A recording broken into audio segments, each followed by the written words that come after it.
300 বছরের পুরনো এই জমিদার বাড়ি অক্ষত অবস্থায় এখনও রয়েছে এবং রয়েছে নানা রকমের রহস্যময় কাহিনী।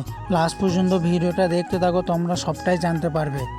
আমি আজকে চলে এসেছি বোলপুর শান্তিনিকেতনে সুরুলের জমিদার বাড়ি বা সরকার বাড়ি, কেউ কেউ রাজবাড়িও বলে থাকে। আমি এখন ভিতরে প্রবেশ করছি। প্রবেশ করার জন্য 10 টাকা করে টিকিট নেয়।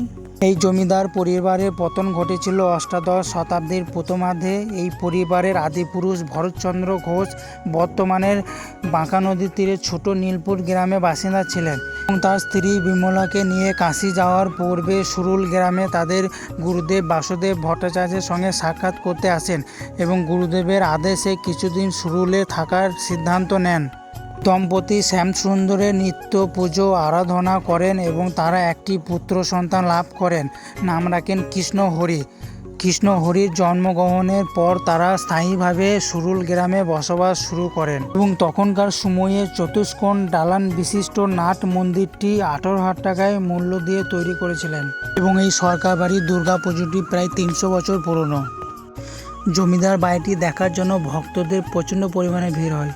এইদিকে তোমরা যে ঘরগুলো দেখতে পাচ্ছ, জমিদার বংশে যারা এখনো আছে তারাই বসবাস করে এবং ওইদিকে আরও ঘর আছে, তারা প্রায় 300 থেকে 400 জন এখনো বসবাস করে। জমিদার বাড়িতে বাংলার প্রচুর মুভি শুটিং হয়েছে, তার মধ্যে জনপ্রিয়ত একটি মুভি হীরক জয়ন্তী।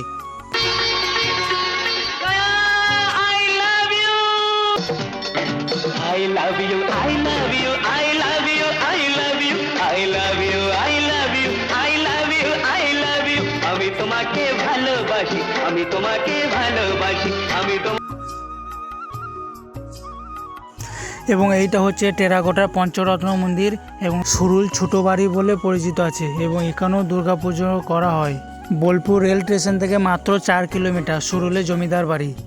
তোমরা যদি বোলপুর জাম্বনি বাস স্ট্যান্ড আসো, ওখান থেকে শ্রীনিকেতন মোড় এসে রাস্তার বাঁ দিকে যে রাস্তাটি পড়বে সোজাই চলে গেলে তোমরা জমিদার বাড়ি দেখতে পেয়ে যাবে। তোমরা কে কোথা থেকে আমার ভিডিও দেখছো নিজের নামের সাথে গ্রামের নামটা কমেন্টে লেখো, নেক্সট ভিডিওতে তোমাদের নামটা পড়বো।